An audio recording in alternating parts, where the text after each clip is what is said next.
je m'associe pleinement au souhait de cordial bienvenue, au remerciement chaleureux et fraternel qui vous adressez en notre nom à tous. Étant moi-même un des fondateurs de ce grand mouvement de lutte émancipatrice de RDA et assumant depuis plusieurs années des responsabilités à divers titres dans ce pays, j'ai été souvent sollicité pour livrer mon mémoire, égrener mon souvenir sur la marche difficile mais merveilleuse de notre mouvement.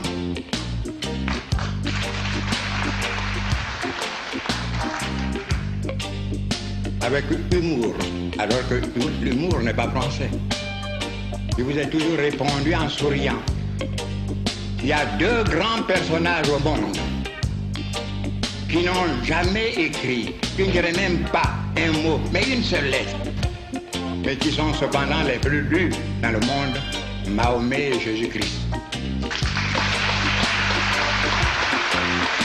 Et vous m'avez dit qu'ils ont fait écrire par leurs disciples. Mais vous êtes aujourd'hui ici rassemblés, jeunes et vieux, disciples de mon action.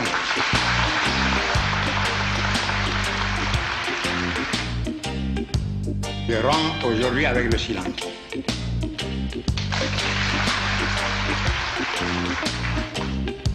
Je vais vous apporter ma modeste contribution dans l'effort admirable que chercheurs et historiens ivoiriens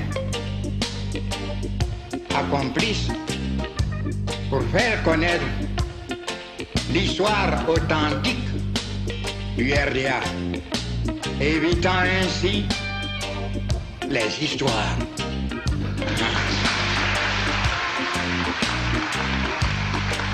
Que ceux qui ont brillé par leur absence, c'est le moins dire, veulent débiter pour masquer leur carence.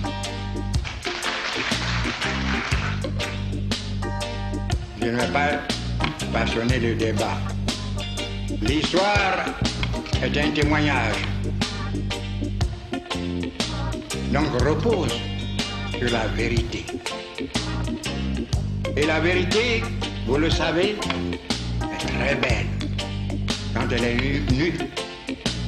Quand elle n'a pas à publier de ce vieux tissu déchiré qui masque sa divine beauté. Je vais vous livrer ce que j'ai vécu. Et je me propose ce matin, dans un premier temps, de vous faire un bref exposé sur les problèmes essentiels qui ont motivé la naissance et la vie de notre organisation.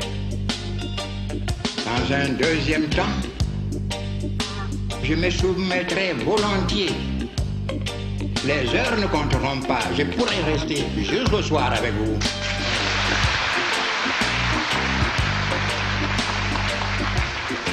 Pour répondre aux questions que vous voudrez bien me poser.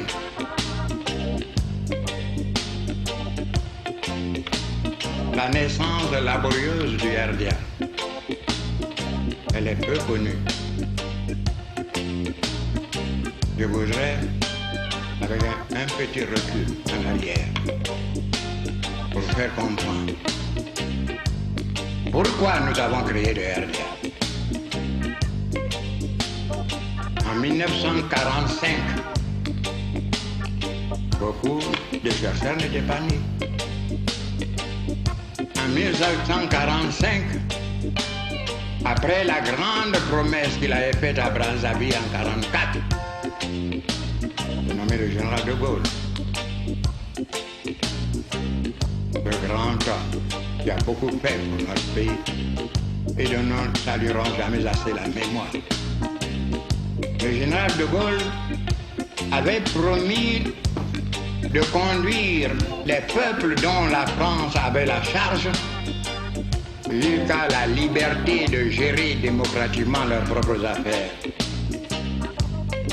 C'est la raison pour laquelle, pour la première fois dans l'histoire de la République française, nous, territoire, colonie en ce temps-là, colonie française de l'Afrique,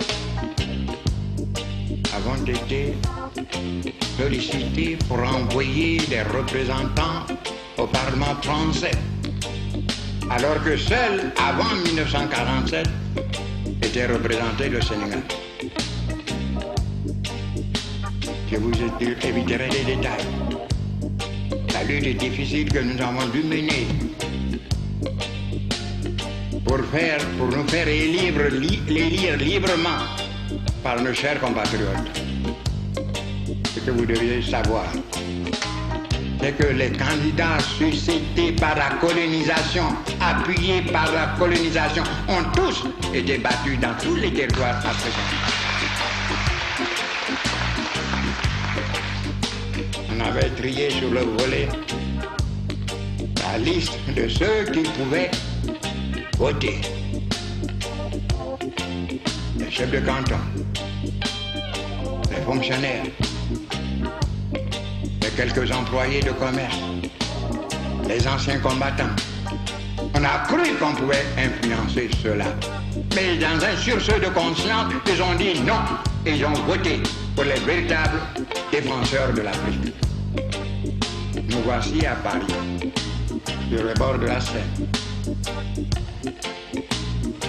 Une poignée de jeunes gens venant défendre les libertés confisquées par la colonisation, notre dignité, il ne faut jamais oublier cela, piétinée par eux. Et nous étions dans une assemblée de plus de 627 membres d'une infime minorité. Force nous est de rechercher des alliances. Or, en 1945, et De Gaulle était encore au pouvoir, il y avait 3 formations politiques qui se répartissaient et qui se partageaient les responsabilités du pouvoir, à savoir le Parti socialiste, le MRP et le Parti communiste. Notre doyen d'âge, notre cher doyen, Lamine Gueye, l'élu du Sénégal, nous avait proposé de nous apparenter tous à son parti, la SFIO dont il était depuis longtemps membre, la section française de l'Internationale ouvrière, devenue aujourd'hui le Parti socialiste. C'est moi le plus jeune, représentant la Benjamine des colonies françaises de l'Est à Ouest. J'avais demandé à Lamine de ne pas insister. Nous avons besoin des voix concertées et massives de ces 3 formations au pouvoir. J'ai demandé à ce que nous nous répartissions entre ces 3 formations pour que chaque fois que nous aurions à défendre les justes aspirations de nos peuples, les voix nous apportent leur concours massif. Mes amis ont accepté, mais tous immédiatement se sont empressés. Qui de s'inscrire au Parti socialiste, qui au MRP. Il me restait moi seul.